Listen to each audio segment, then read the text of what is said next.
Je vous propose d'entrer directement dans le vif du sujet avec cette première séquence intitulée « Quelles avancées en matière de RSE, de diversité et d'inclusion au niveau sectoriel ?» Et pour cela, j'appelle tout de suite Marie Larsonneau, responsable des partenariats de la FMD, qui va animer cette séquence. Marie, c'est à vous.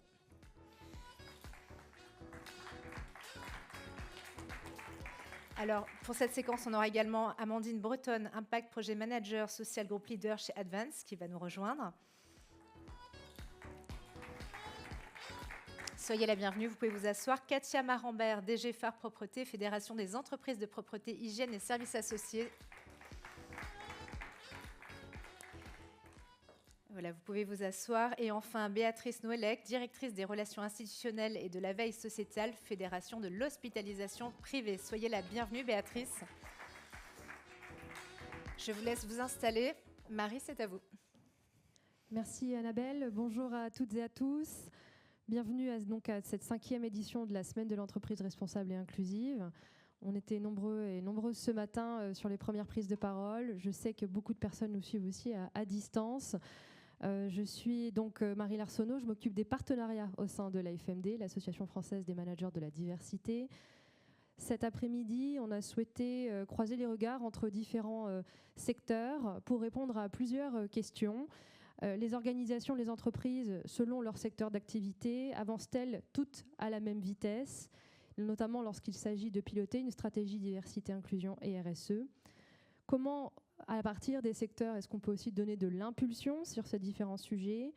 Qu'est-ce que chacun de ces secteurs d'activité peuvent apporter pour contribuer à une société plus responsable et plus inclusive? Comment aussi un secteur, un business peut contribuer à l'amélioration de notre société? Et enfin, comment est-ce qu'on peut agir à l'échelle de son secteur et au-delà, surtout, du monde de la RSE et du monde des ressources humaines? Et pour donc répondre à ces différentes questions, on a la chance d'être en compagnie de 3 intervenantes de choix pour représenter 3 secteurs d'activité, dont les défis ont été au cœur des enjeux soulevés ce matin lors des présentations du baromètre, de la perception de l'égalité des chances, mais aussi de la RSE. Et c'est des sujets, bien sûr, qu'on retrouvera tout au long des différents événements que vous retrouverez dans le cadre de la série. Et donc, j'ai le plaisir d'être accompagnée par Amandine Breton du groupe Advance, donc une entreprise du secteur de la tech et du numérique. Béatrice Noëlec pour la Fédération de l'hospitalisation privée, qu'on appellera aussi FHP, donc là plutôt représentante du secteur de la santé et les métiers du soin. Et enfin, Katia Marambert pour représenter la FEP, la Fédération des entreprises de propreté, d'hygiène, de services associés. Je vais commencer avec une première question qui vous permettra notamment aussi de vous rendre compte des enjeux qui font face dans ces différents secteurs. Quels sont les enjeux sociaux, sociétaux, environnementaux dans vos organisations, dans le secteur auquel vous appartenez? Je commence avec vous, Amandine, chez Advance. Bonjour à tous. Alors Advance, c'est une entreprise effectivement de la tech qui a 20 ans et qui est sur un domaine particulier qui est la cybersécurité. On est à peu près 500 collaborateurs. Cette année, on passera certainement la barre des 600. Donc, c'est une ETI, classiquement.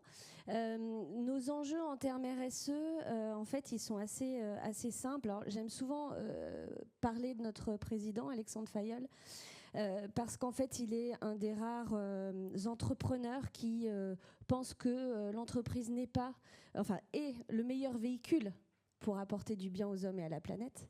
Donc, d'ici 1 an, nous avons notre prochaine LBO et nous serons le fonds de dotation dans lequel je travaille aussi. On n'en a pas parlé tout à l'heure, mais je l'ajoute.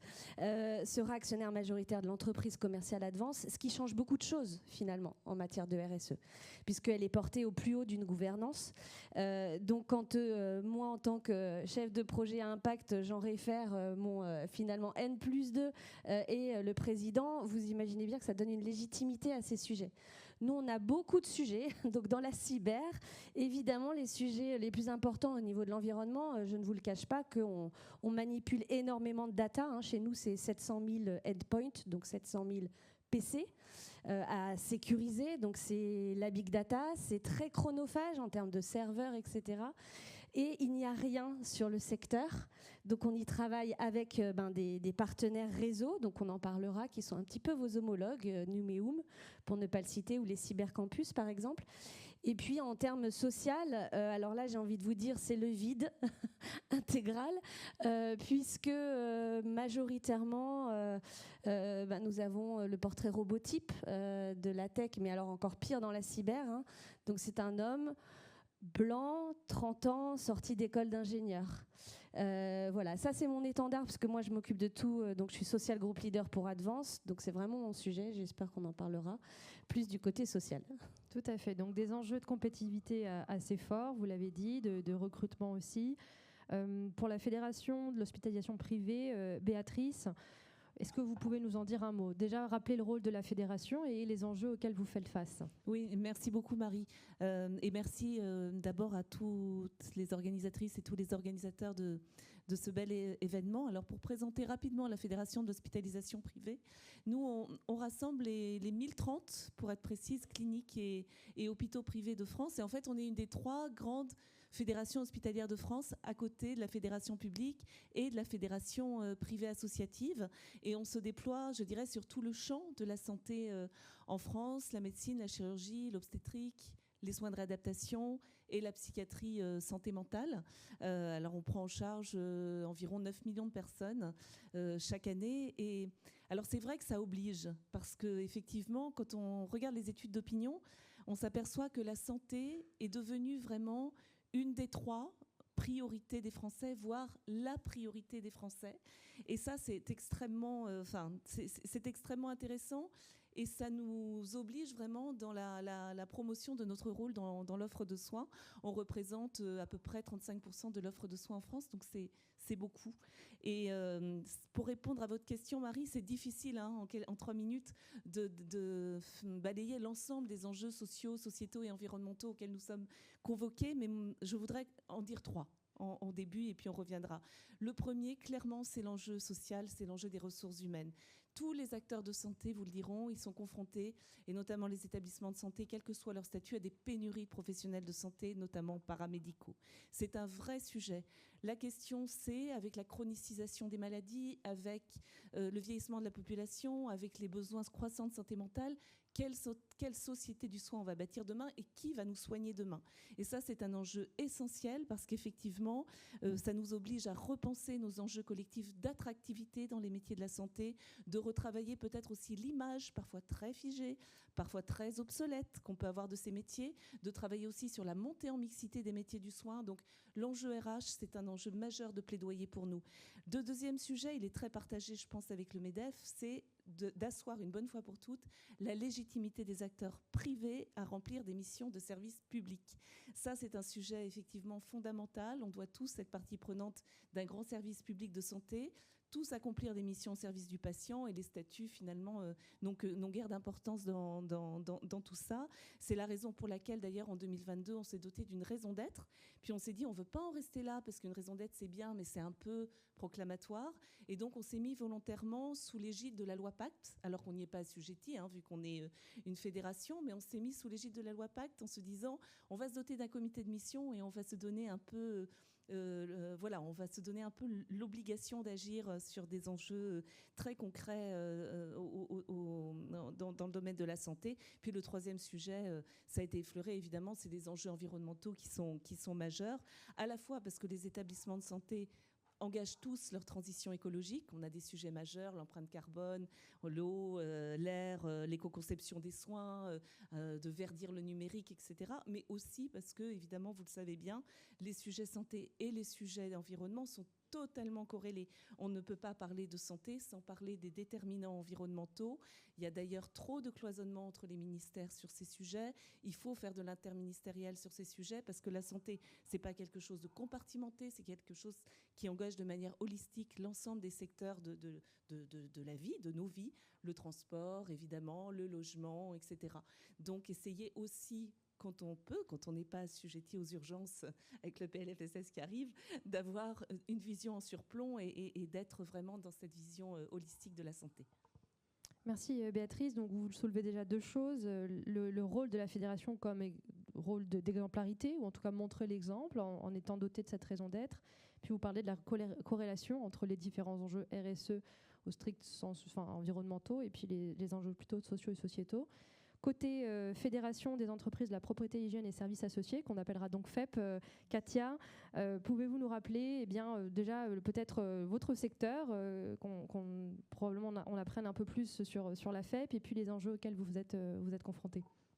Oui, donc bonjour à tous. Donc tout d'abord, la Fédération des entreprises de propreté, d'hygiène et services associés. Donc chaque terme a aussi son importance.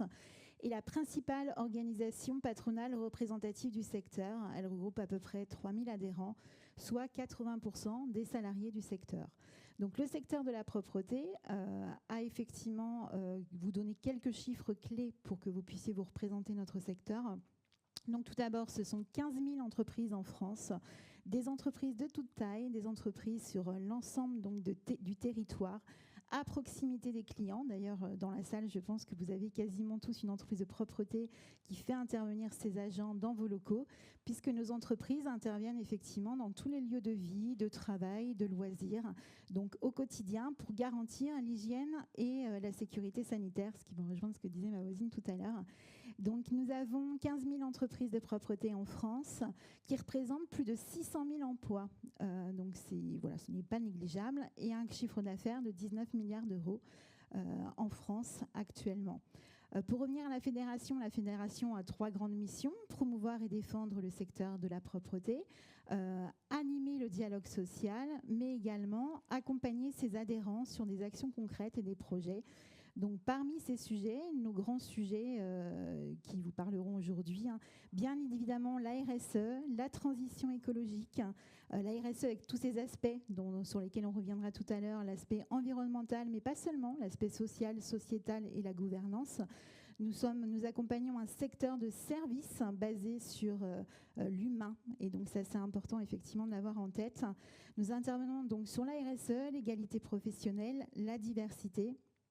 Je rejoins tout à l'heure les questions. Nous avons aussi un enjeu de mixité des métiers à tous les niveaux au sein des entreprises. Et puis un enjeu très fort sur la formation, l'insertion et la qualification, avec notamment toute une filière de formation du CAP au Bac+5, mais également une filière de formation tout au long de la vie, donc formation continue, qui font que ce sont des enjeux très forts sur lesquels nous agissons.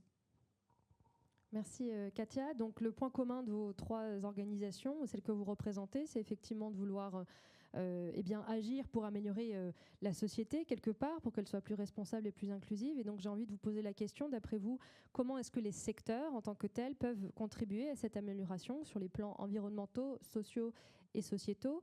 Et est-ce que vous auriez quelques exemples concrets d'actions qui ont été mises en place au sein de vos fédérations? Je commencerai peut-être avec vous, Béatrice, pour la FHP.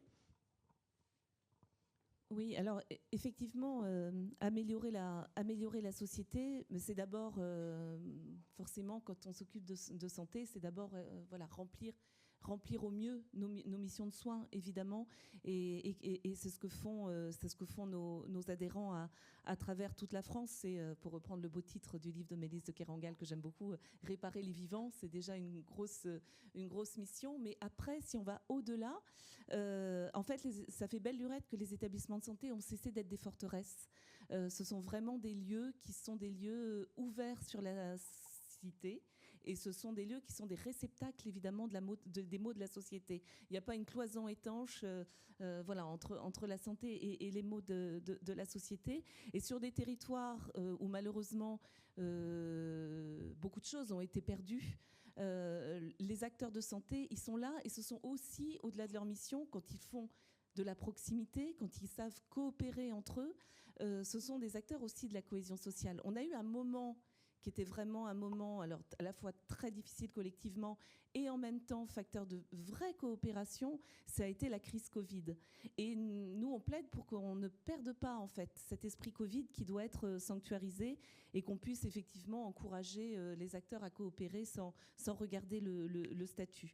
On a des établissements qui sont dans toute la France et notamment qui sont dans des zones aussi défavorisées.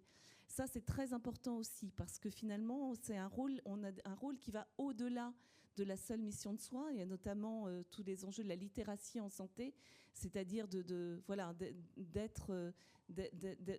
faire passer des messages extrêmement clair aussi sur les soins, etc. Ça fait partie intégrante des choses. Et puis, on voit bien que les choses évoluent aussi et qu'il y a des sujets dont on ne parlait pas avant. Je pense à la santé des femmes, par exemple, alors que c'était des sujets mais majeurs.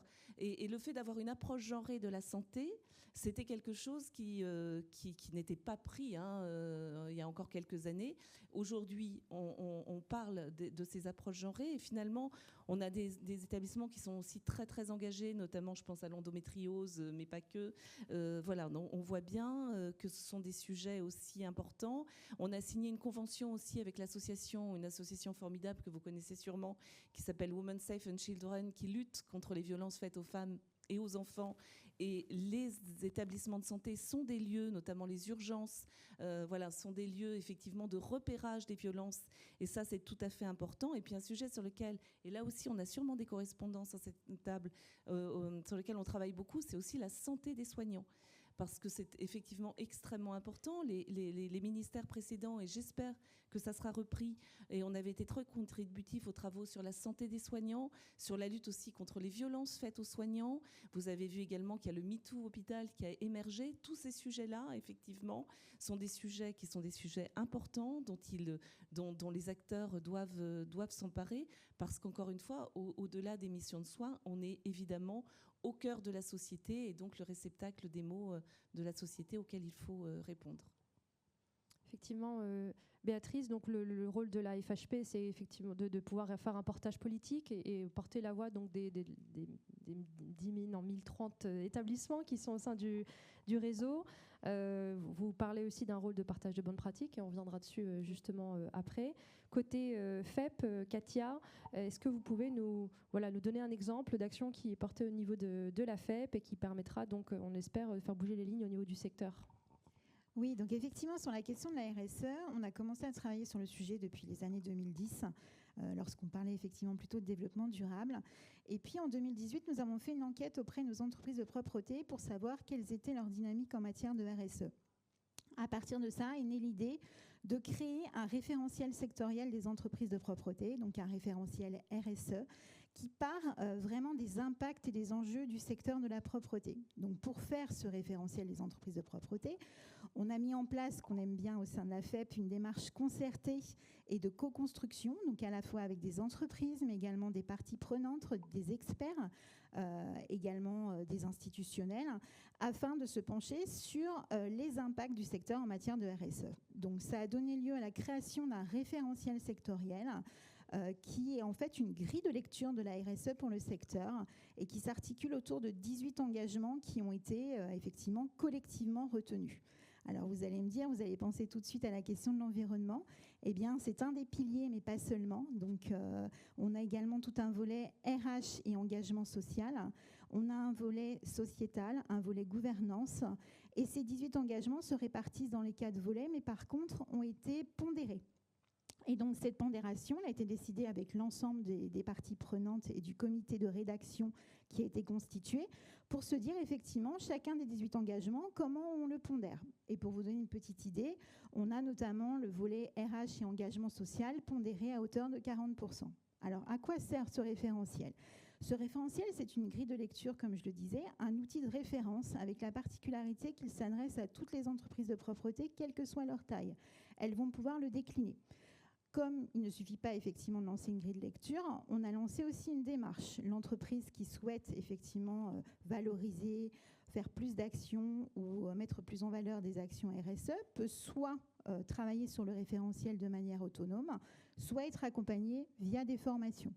Ces formations, elles sont proposées sur toutes les régions de France en petits groupes, une groupe d'une dizaine de personnes, avec un consultant qui va les accompagner sur des modules collectifs, mais aussi sur un point individuel avec le consultant pour travailler plus particulièrement sur leur plan d'action individuel. Et aujourd'hui, je dirais la grande réussite, c'est quand je vois sur LinkedIn, par exemple, la semaine dernière, où on était encore sur la semaine du développement durable, des posts des équipes de la fédération qui disent qu'il y a une formation en Corse, une formation dans le centre Val-de-Loire, d'ailleurs dans les locaux du MEDEF, une formation sur l'Ouest, sur la RSE et aussi sur un nouveau sujet, ce que l'on adresse aujourd'hui, la transition écologique Et autour de cette table, dans chacune de ces formations, on retrouve à la fois des TPE, des PME et des grands groupes, puisque le postulat de départ était de se dire peut-être que les grands groupes vont vouloir avancer effectivement de manière autonome ou seule. Eh bien non, on a aussi qui souhaitent rejoindre le groupe parce qu'on retrouve toujours cette question d'échange de bonnes pratiques et d'avancer ensemble pour le secteur. Au-delà de cette grille de lecture, on a créé un guide qui permet effectivement de se dire voilà mon niveau actuel avec une auto-évaluation. Effectivement, alors tout ce que je vous dis sur le référentiel RSE, on n'a pas fait non plus tout seul, on l'a fait avec AFNOR Certification qui nous a accompagnés dans toute la démarche de création, de réflexion, et ça c'est vraiment essentiel puisque notre référentiel est aligné sur l'ISO 26000 et que nous avions besoin d'être accompagnés par des experts, et donc AFNOR Certification a été le très bon partenaire. Et au-delà donc de cette grille de lecture, une fois que l'entreprise s'est positionnée et a fait soit son auto-évaluation seule ou accompagnée, eh bien, elle a un guide, parce qu'il ne suffit pas d'avoir un niveau à un instant T, il faut aussi pouvoir évoluer. Donc, on a créé un guide qui est un petit peu le guide descriptif de chacun de ces engagements, qui rejoint à la fois les actions que l'on peut mettre dans chaque engagement, mais surtout comment améliorer cet aspect, comment améliorer cet engagement, quel type d'action on peut mettre en place, avec qui, comment, de manière à ce qu'on soit bien dans une démarche de progrès et pas dans une démarche figée. Vous le savez bien, la RSE, la diversité, ce n'est pas qu'un sujet à l'instant T, c'est le faire vivre, le faire évoluer, s'améliorer. Et donc on est dans une démarche d'amélioration continue sur tous ces axes RSE. J'irai même plus loin, je dirais que pour en mesurer l'impact de toutes ces actions, il faudra, comme on l'a vu ce matin, s'inscrire dans un temps très long. Donc vous l'avez dit, pas une action one-shot. Ce que j'aime beaucoup là dans les actions qui sont rappelées, c'est qu'il y a la volonté d'avoir un socle de référence commun qui puisse, à tout niveau, quelle que soit la taille de l'entreprise et quelle que soit son implantation sectorielle, eh bien, parler d'une même voix aussi. Je pense que ça rejoint le portage politique dont on parlait à l'instant pour la FHP. Amandine, pour nous donner là peut-être l'expérience d'une entreprise au sein d'un réseau, où tu as mentionné tout à l'heure Numéum, qui est le syndicat professionnel du numérique. Est-ce que voilà, tu peux nous en dire plus sur comment peut-être le secteur agit et comment Advance tient son rôle aussi au sein du secteur de la tech? Oui. Ce qu'il faut comprendre, c'est que dans le secteur de la tech, il y a la cybersécurité qui est finalement un sous-secteur très connu de tous. Aujourd'hui, parce que l'actualité nous met souvent sur le devant de la scène. Mais en fait, il n'y avait pas grand-chose d'existant sur que consomme finalement le secteur de la cybersécurité, enfin notre sous-secteur. Et moi, ce que j'aime à dire, c'est que la RSE, c'est un fort levier d'innovation. Finalement, c'est grâce à la RSE qu'on peut se mettre autour de la table, réfléchir, aborder des projets quand même qui sont très complexes. Donc je trouve que c'est toujours mieux d'avoir plusieurs cerveaux. On fonctionne beaucoup mieux. Et je trouve qu'il y a une approche non partisane, non concurrente aussi sur les sujets de l'environnement, par exemple. Donc le gros projet qu'on a, c'est celui de Cyber for Tomorrow.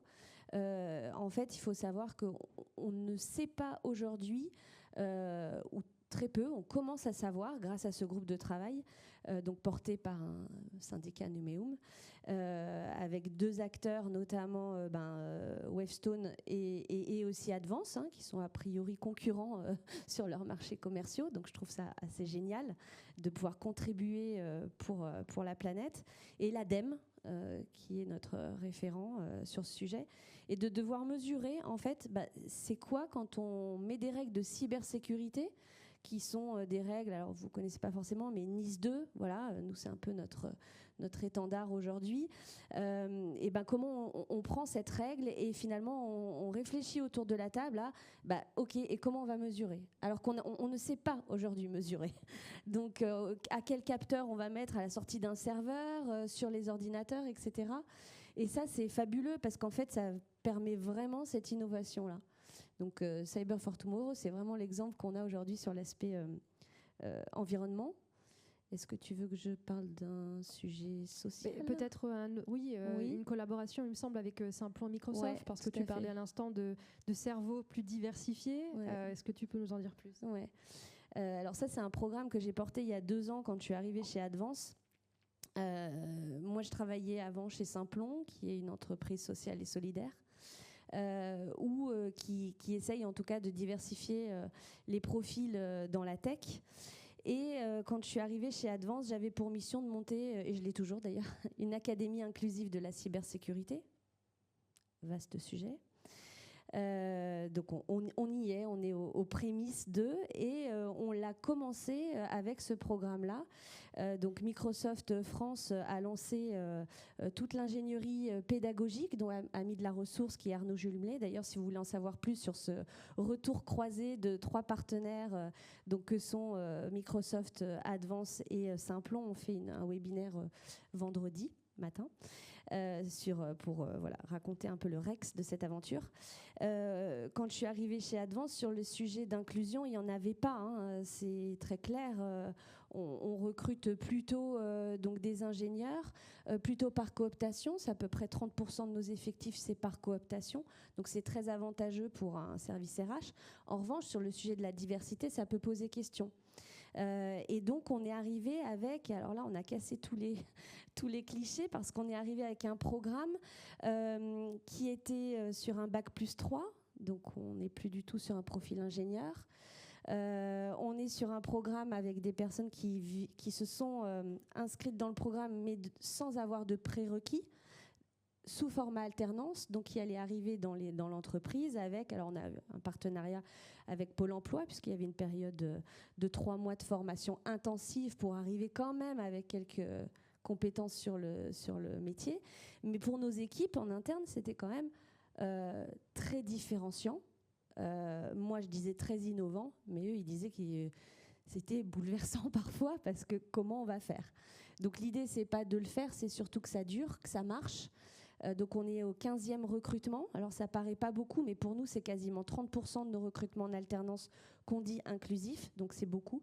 Et surtout, sur les 15 recrutements, la première promo, c'était 8 personnes en alternance, et on en a 6 qui sont en CDI chez nous, et les 2 autres sont en CDI ailleurs. Donc en fait, l'idée, c'était aussi de nourrir, tu as parlé de cohésion sociale, tout le projet, c'est de nourrir la cohésion sociale quand on fait ce type de programme. Aussi petit soit-il, c'est bien de mettre une goutte d'eau dans cet océan de cohésion sociale.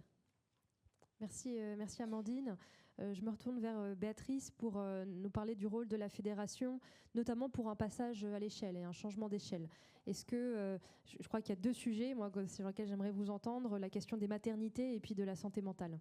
Oui, effectivement, quand on se dit quels sont les leviers pour avoir un effet amplificateur finalement des dynamiques. Bon, la première chose, c'est évidemment, mais on le fait tous, de valoriser les initiatives exemplaires et d'essaimer les bonnes pratiques. Alors on a des choses assez concrètes là-dessus. On a d'abord des trophées d'hospitalisation privée chaque année sur des enjeux. On renouvelle d'ailleurs les thématiques, mais sur des enjeux aussi majeurs que le handicap et l'accessibilité, ou la prévention, ou l'attractivité des métiers.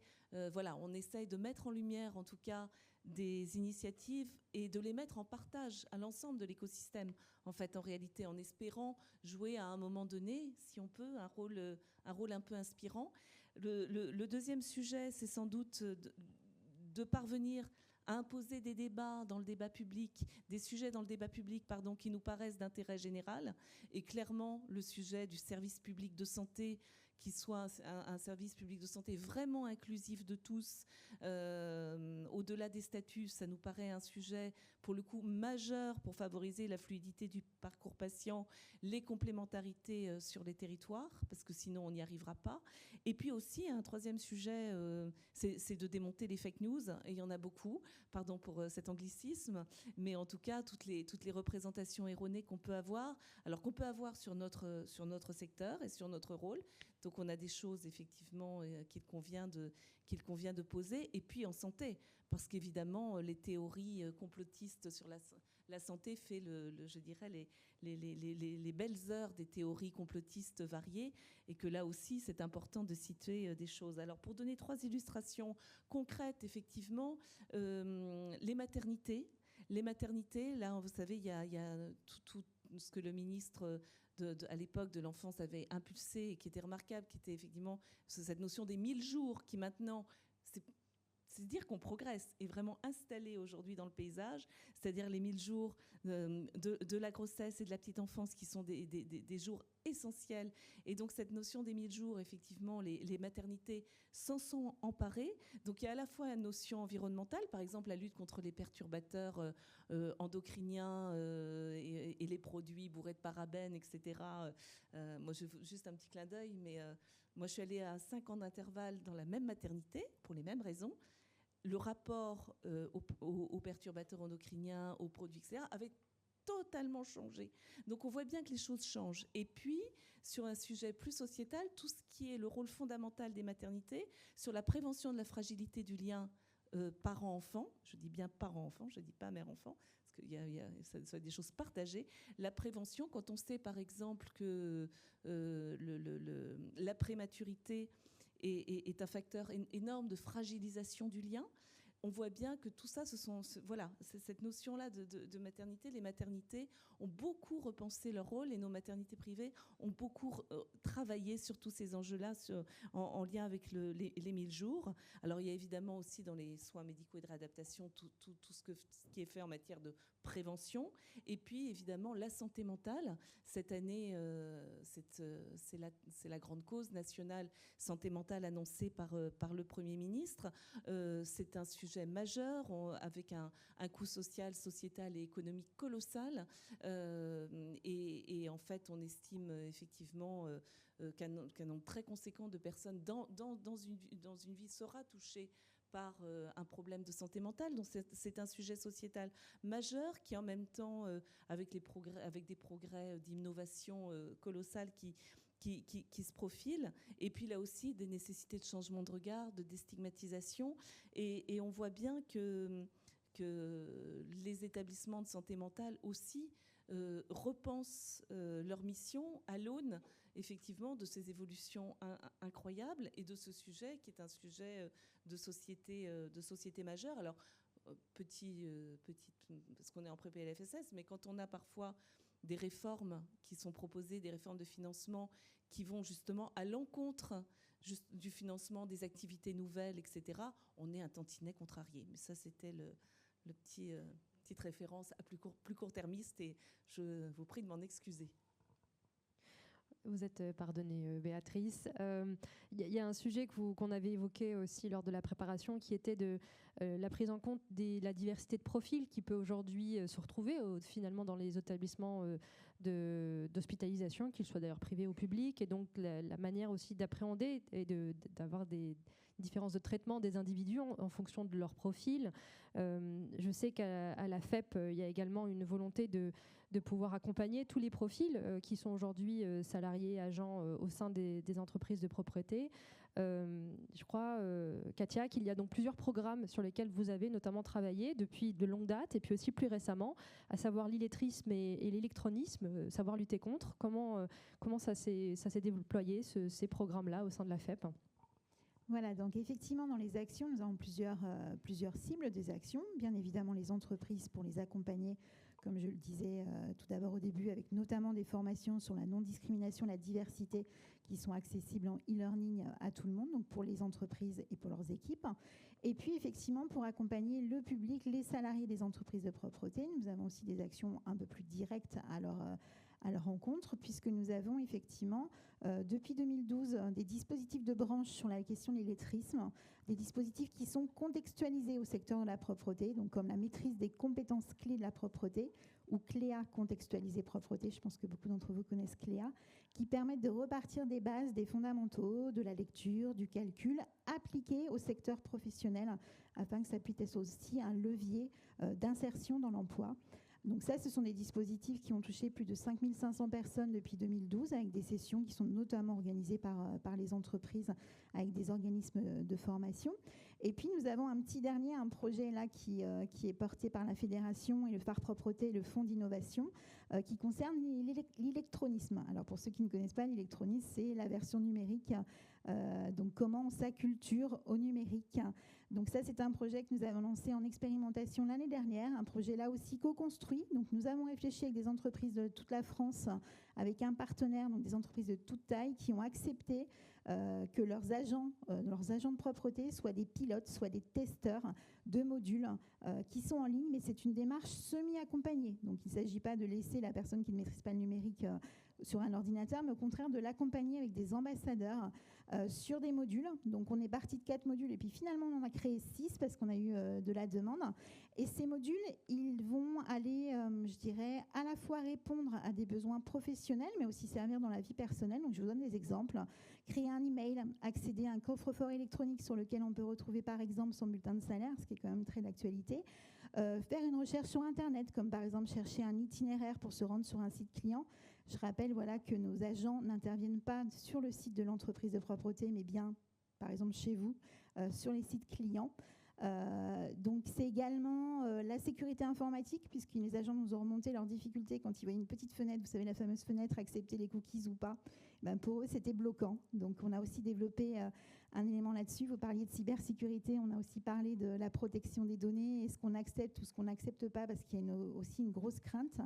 Donc, on a effectivement développé 6 modules qui ont été en expérimentation jusqu'au mois de juin dernier. Là, nous sommes en déploiement avec des modules accessibles à tous, où la personne peut se connecter directement. Donc, nous, notre préconisation, c'est bien sûr que l'entreprise accompagne au moins le démarrage de cette mission avec un ambassadeur qui va montrer le premier module et puis la personne qui va pouvoir les utiliser en toute autonomie. Ce sont des modules de 20 minutes, donc ce sont des choses assez courtes, et pour créer aussi une appétence. Donc là, on est en déploiement, donc je ne peux pas encore vous donner beaucoup de chiffres, mais on suit ça avec attention pour voir combien d'entreprises, combien d'agents se sont connectés et quels sont leurs retours, sachant que 96% des testeurs que nous avions à Jean pendant le programme expérimental ont déclaré que ça avait un impact très fort sur leur gestion quotidienne du numérique, que ça leur permettait d'avoir accès à des choses auxquelles ils étaient jusqu'à maintenant privés. Et quand vous savez le nombre de démarches qu'il y a sur Internet actuellement, ça peut vite être effectivement un frein. Et dans nos entreprises, pour donner des exemples d'applications, c'est aussi savoir servir d'un smartphone pour prendre des photos qu'on a données sur un site client et faire un rapport sur ce qui a été fait comme mission, etc. Donc on est vraiment au carrefour de l'utilisation professionnelle. Et puis par ricochet, je dirais, c'est aussi un plus pour leur vie personnelle. Merci Katia. En plus, ce que vous me disiez en aparté était le fait que tous les agents et agentes sont donc déployés au sein des entreprises clientes. C'est vrai qu'on peut imaginer que pour les former, il faut trouver les formats qui conviendront et un format numérique s'y prête. Mais encore une fois, faut-il savoir utiliser les outils, soit pour remplir sa mission, soit pour effectivement s'acculturer et se former à de nouveaux dispositifs. Un dernier mot peut-être aussi pour Amandine sur le passage à l'échelle avec, je crois, la volonté de sensibiliser des publics plus larges qui peuvent clairement sortir aussi du spectre de la cybersécurité. Est-ce que vous pouvez nous en dire plus sur la campagne Vulnérable ? Oui, c'est une campagne en fait qu'on lance là pour les amateurs de voile lors du Vendée Globe qui le village ouvre là a ouvert hier et le départ sera le 10 novembre. On a deux bateaux qui partent, si vous ne connaissez pas les départs de course, venez les vivre, c'est assez exceptionnel. 2 bateaux qui vont faire le tour du monde sans assistance, on a 2 skippers. Et on a eu envie de mettre en avant la vulnérabilité, qui est donc cette possibilité d'être blessé un jour, et on l'est tous.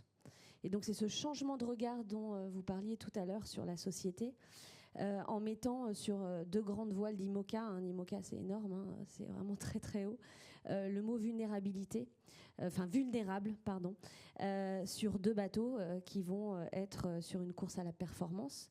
Et donc là, on relie l'entreprise, fonds de dotation, l'entreprise commerciale, cette performance globale. Est-ce qu'une entreprise doit toujours faire du profit et seulement du profit? Nous, on pense que non.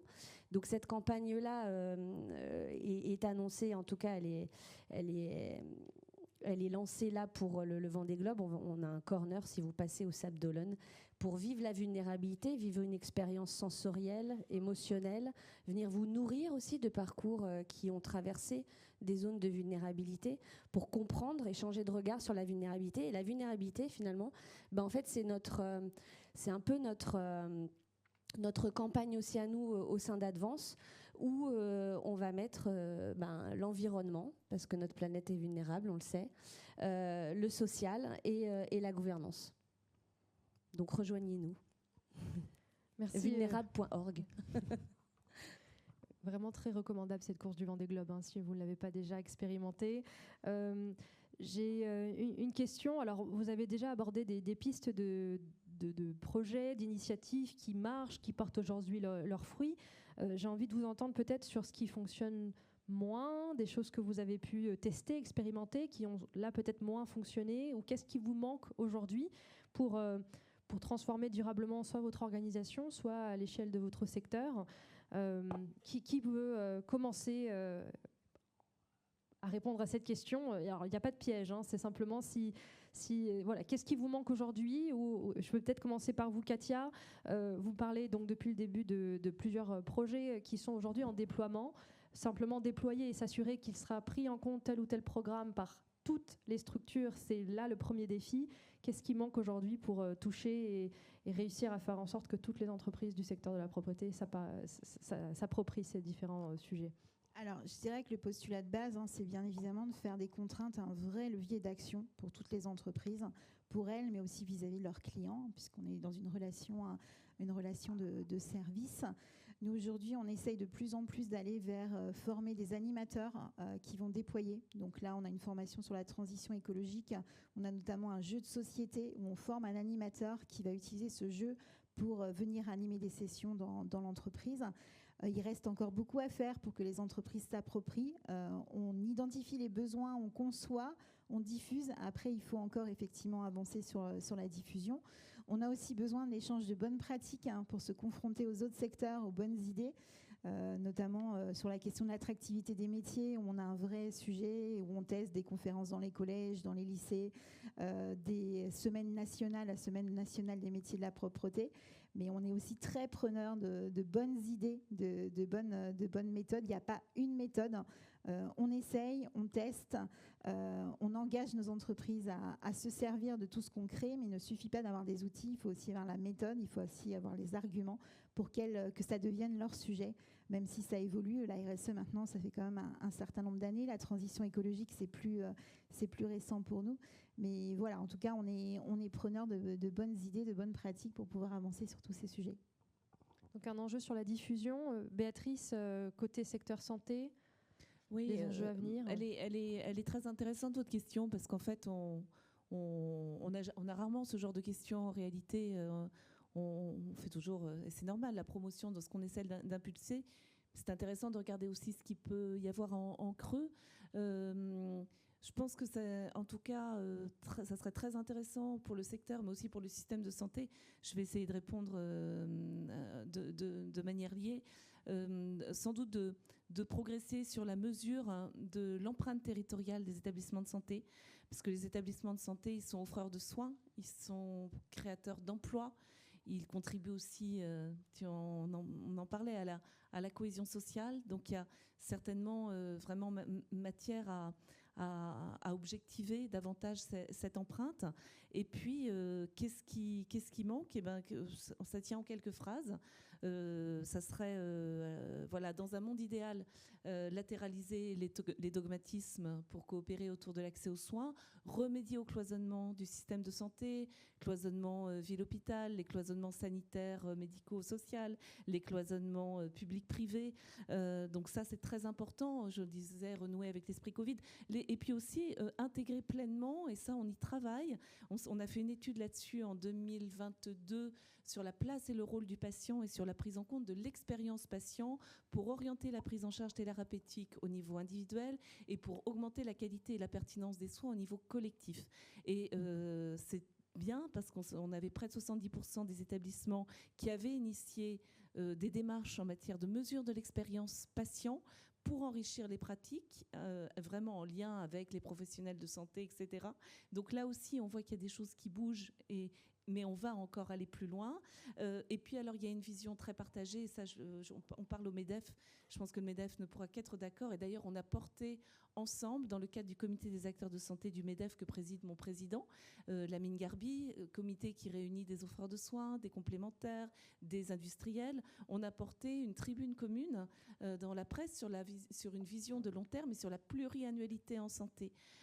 Qu'on ait enfin des visions stratégiques pour investir, pour innover. On voit bien aujourd'hui, quand on a 300 priorités, en réalité, on n'en a aucune. Et c'est très important d'embarquer tout l'écosystème de santé, mais vraiment au sens large, et aussi les élus, etc., et les patients, bien sûr, et les acteurs, autour de quelques grandes priorités qui soient clairement identifiées, notamment autour de la prévention. On dit toujours, on va faire le virage préventif. Ça reste encore trop une vue de l'esprit, avec des démarches. Plein de gens font des choses formidables, mais il faut un élan politique en matière de prévention.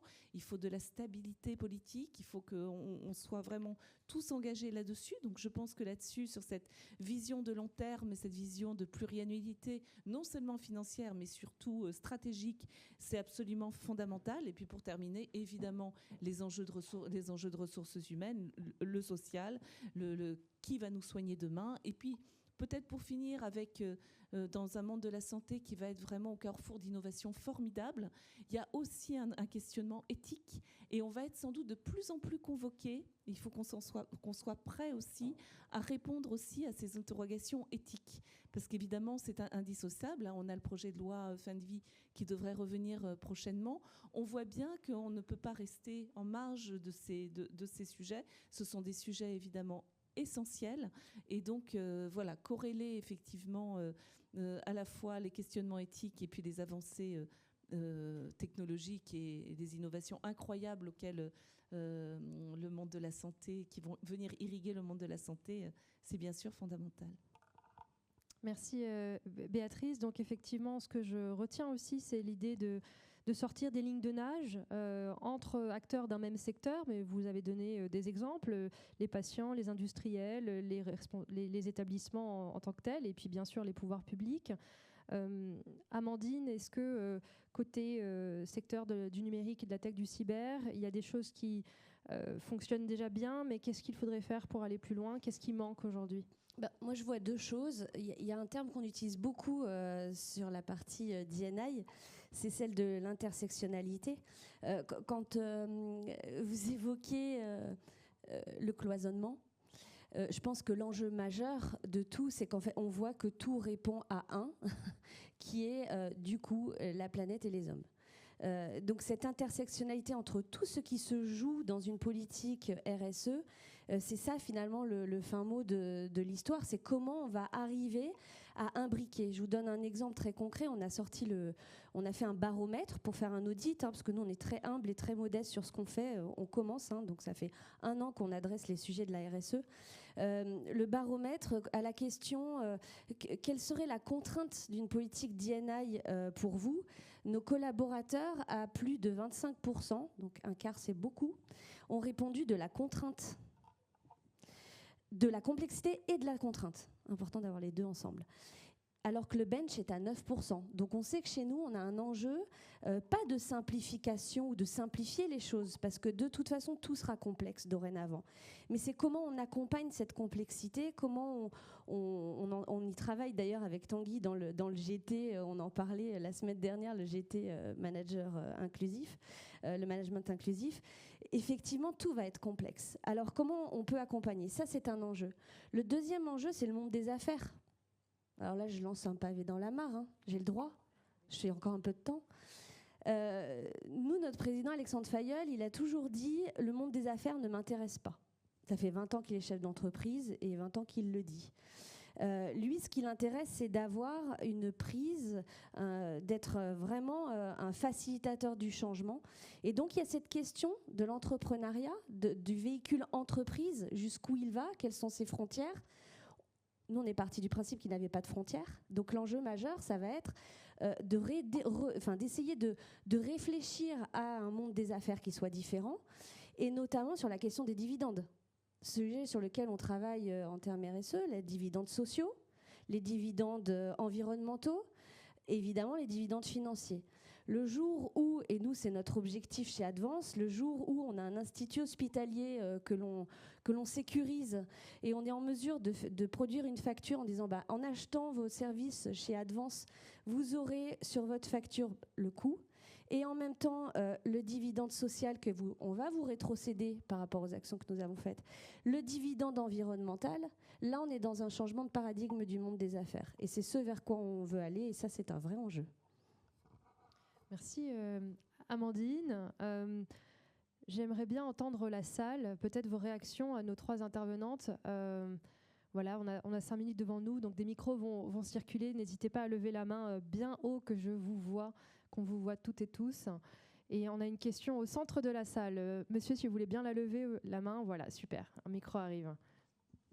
Bonjour à tous, merci. Je ne veux pas monopoliser, surtout qu'on aura un focus vendredi de mémoire avec Florent Coureau de Tech for Life, sur justement la comptabilisation de ces initiatives. Je rebondis sur votre remarque juste à l'instant, sur l'exemple que vous avez pris des dividendes sociaux qui seraient rétrocédés. On a besoin d'une comptabilisation de ces impacts, donc des créances et des dettes, vis-à-vis de la société, de tous les actifs naturels et sociaux et sociétaux. C'est juste pour que tout le monde soit sensibilisé aujourd'hui, c'est tout. Et peut-être que vous pouvez embrayer sur ce sujet qui m'intéresse forcément au plus haut point, mais il y a d'autres sujets, donc je ne veux pas forcément généraliser là-dessus. Amandine Je pense que je ne suis pas la meilleure personne parce que je ne suis pas sur ce projet. Ce serait Grégoire Ducré, notre CEO du fonds de dotation et en même temps Chief Impact Officer, directeur de la RSE chez nous qui travaille sur ce sujet. Je ne suis que contributrice sur la D&I. Mais du coup, le sujet m'intéresse sur les aspects effectivement sociaux. Je pense qu'on a réellement besoin de ces personnes qui sont ici. Parce que je pense que c'est avec justement les syndicats, avec les fédérations qu'on va pouvoir se lancer vraiment dans... Je prenais l'exemple tout à l'heure de Cyber for Tomorrow. Aujourd'hui, on en est juste dans la cyber à collecter ce que l'on produit comme gaz à effet de serre. Donc le chemin est long. Ça ne veut pas dire qu'il n'y a pas de chemin. Donc on sait que les jalons vont être longs, mais je vous invite vraiment à échanger et puis on peut tout à fait avancer ensemble. Ouais. Katia ? Et je voulais juste rebondir effectivement sur ce qui était dit tout à l'heure et sur votre question. L'impact, il se mesure aussi avec toutes les parties prenantes, donc avec son écosystème aussi. Je vous parlais de ce qu'on faisait dans la propreté, mais nos entreprises, elles agissent chez les clients. Et donc c'est aussi le travail avec le client pour avancer aussi sur ses demandes, sur ce qui est faisable dans le secteur ou pas. Je vous donne un exemple. Souvent, on dit, les gens pensent que dans la propreté, l'impact, c'est les produits. Le premier impact qu'on a, c'est sur la production de gaz à effet de serre, c'est la mobilité des collaborateurs. Et ça, c'est un sujet que l'entreprise de propreté ne peut pas non plus traiter toute seule.